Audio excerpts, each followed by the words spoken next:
Hello all you maniacs, and welcome to a special little video series that I've decided to make, kind of showing off the small but okay video game collection that I own. Brought to you by RC Cola. Not really. I'm really thirsty. That's the good stuff.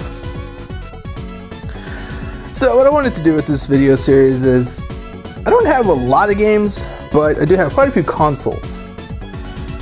So what I thought I would do is just kind of break them up into the different console generations, starting with the 16-bit era.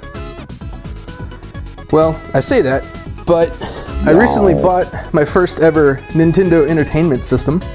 Never owned one as a kid. I always started off with the Sega Genesis. So this is my Nintendo, and of course, first game I buy for it is Mario 3, my favorite Mario game. What's interesting about this Nintendo is apparently the 72-pin connector that's inside of it has been replaced. So the game will actually play in this position. You don't have to press it down for the game to actually work. And the game will work in both positions, but it's kind of cool to have someone over and then, flip it up and turn it on, and it still works. So that's my Nintendo. I bet Chase is listening to me, judging me. Next up, we have the iconic Super Nintendo. Now, I'll be honest, I was more of a Sega kid growing up, and so I didn't really own a Super Nintendo until about when I got in high school, and even then I still don't really play it all that often. I just recently got a copy of, that's probably loud, copy of Super Mario All-Stars, which also has my favorite Mario game, Mario 3, which you might see some of that coming up soon. I also got, this one's a little beat up, but it's a Spiderman game based on the cartoon show. Never really played it much, but it's pretty fun. Also got Top Gear, pretty classic racing game. It's another one I haven't really played much, but also a lot of fun. F-Zero Classic, which shows off the Mode 7 capabilities of the NES quite well. Magic Sword, classic Capcom game, which has a pretty cool co-op mode, and might actually see some more of that on the channel too. And of course, it's kind of a gem in my collection. I have a copy of Sparkster here, and of course it's the one, I only have one of these little dust covers, so of course the one that's actually worth a little bit gets the dust cover. I've played Sparkster on the Super Nintendo, and I've played Rocket Knight Adventure on the Sega Genesis, and both of them are really freaking hard, and I suck at them, but if you have a chance to play it, do so, because this is a really great game, and it's a Konami classic. Wow. And this brings us to what I consider my favorite part of my collection, my Sega Genesis. This is the first video game system I ever owned. This is the Sega Genesis that I've had all these years. It is my favorite game console. Like, even out of all the new consoles, Sega Genesis will always be in my heart. It's probably a controversial opinion, but whatever. Of course, there's always the Sega does what Nintendo, whatever, but at the end of the day, Sega Genesis had Sonic. And yeah, gets my vote.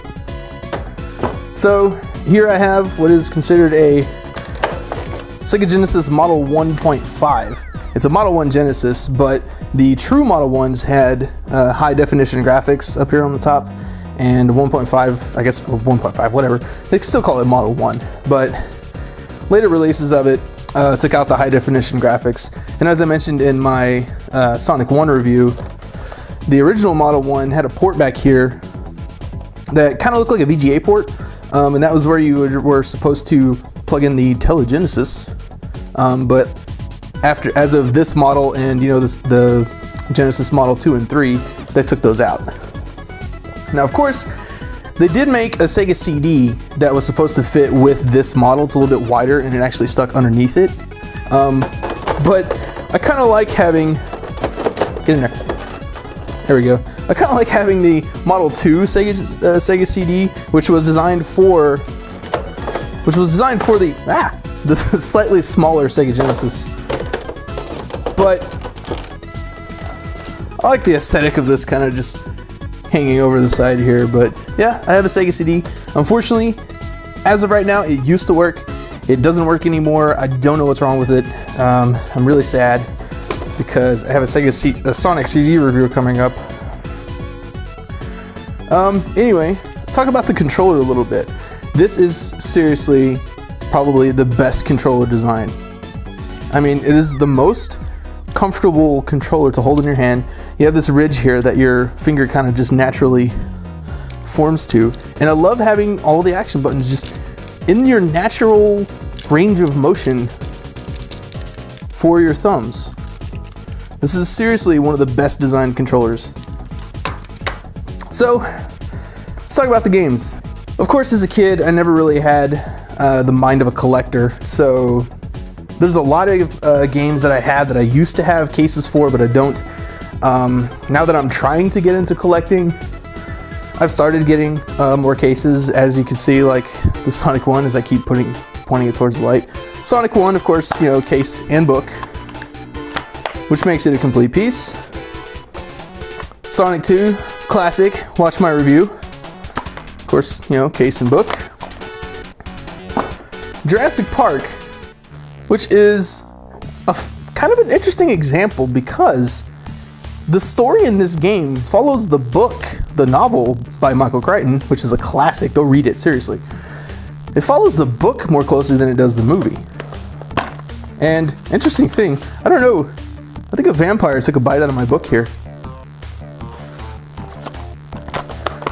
And the last one that I have a case for is NFL Football 94 starring Joe Montana, which is interesting because these games, which were part of the I think it's called the Sega Real Talk Sports series, where they actually have kind of a digitized voice that will do commentary throughout the game, which is pretty advanced for what the system could do at the time.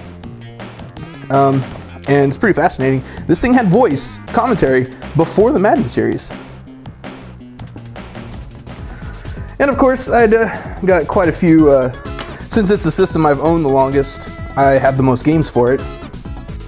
Rounding out the Sonic collection, of course, Sonic 3, review coming soon. Take that. Which can't be complete without Sonic and Knuckles with its awesome flap. Sonic Spinball, and Sonic 3D Blast. I have this Genesis 6-pack, which apparently is kind of a gem. If you can kind of see it there, it's got some pretty good games on it. It's got Sonic the Hedgehog, Golden Axe, Streets of Rage, Revenge of Shinobi, Columns, and Super Hang-On. That's 6 really stellar titles on one cartridge, as I move it around so the camera can't focus. But yeah. Streets of Rage 2, which is obviously a classic. Honestly, I've played all 3 Streets of Rage games, and Streets of Rage 2 is my favorite.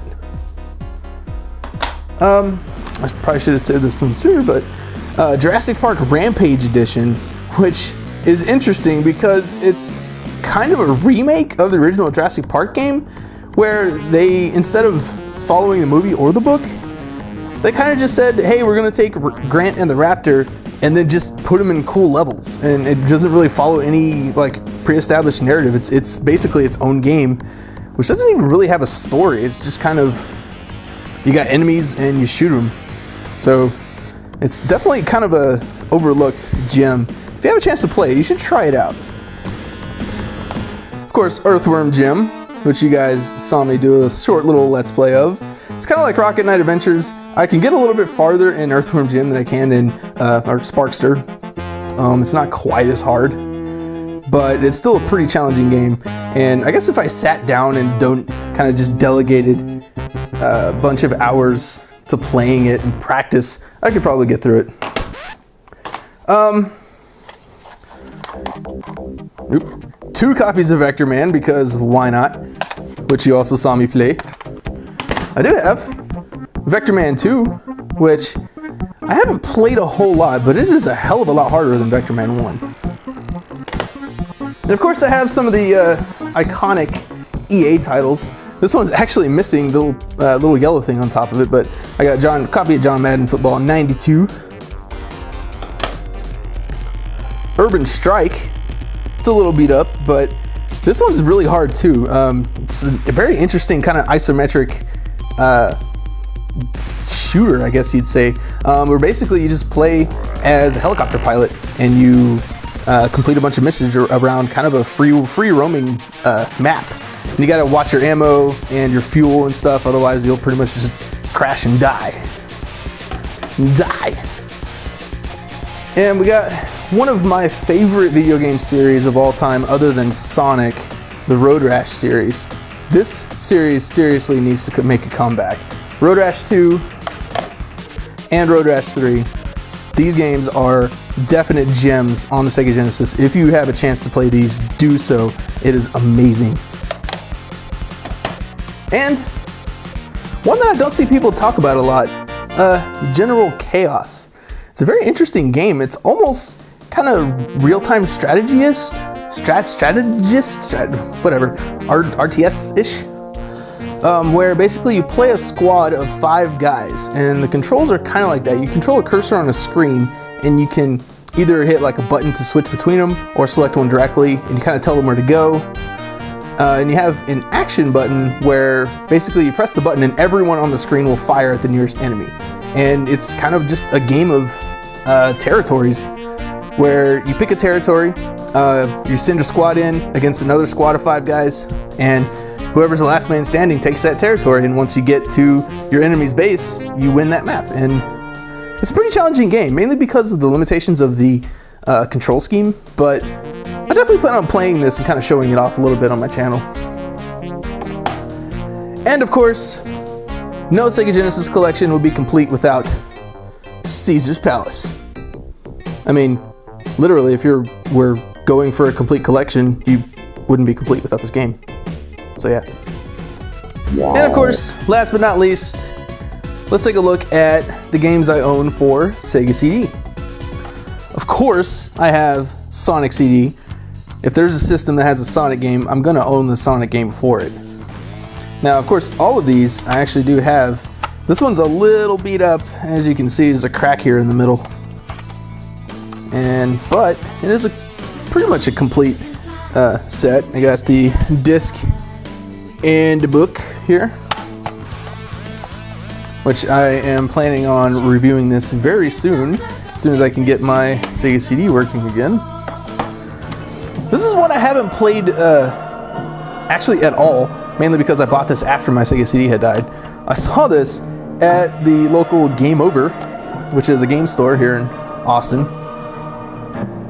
Dracula Unleashed, and of course it is one of those infamous full motion video adventure games, which hopefully will have Pinko playing soon, so keep an eye out for that. Of course, this one's actually in pretty good shape. Like the case is nice and smooth, it's not really beat up, and it does have, oh yeah, I forgot.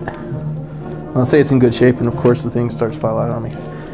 It's actually 2 whole discs. As I hold it out of frame, there's one disc, and there's the other disc.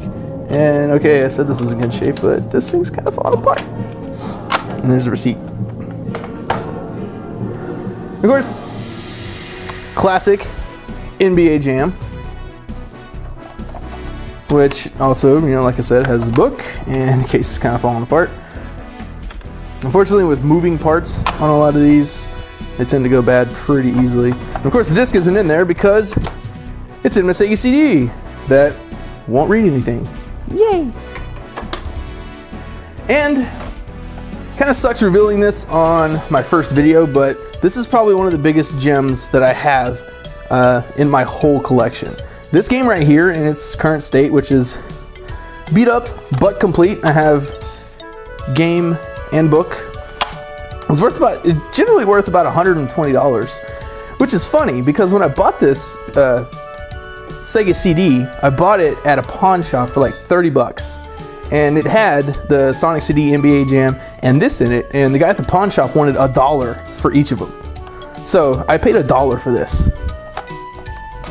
It's an interesting thing about Popful Mail is, not only is the CD art beautiful and in color. Let's go ahead and get this out of here. Wow, I've never been able to do that smoothly before. This instruction booklet is one of the very few Sega CD instruction booklets that's in full color. They seriously, Working Designs seriously went all out for this. And another fun fact. Apparently, I learned this recently, Sega actually wanted to do something similar to Mario 2, where they were originally going to take Popful Mail and make it Sonic 2. Now, Popful Mail is kind of a... Don't kick the camera.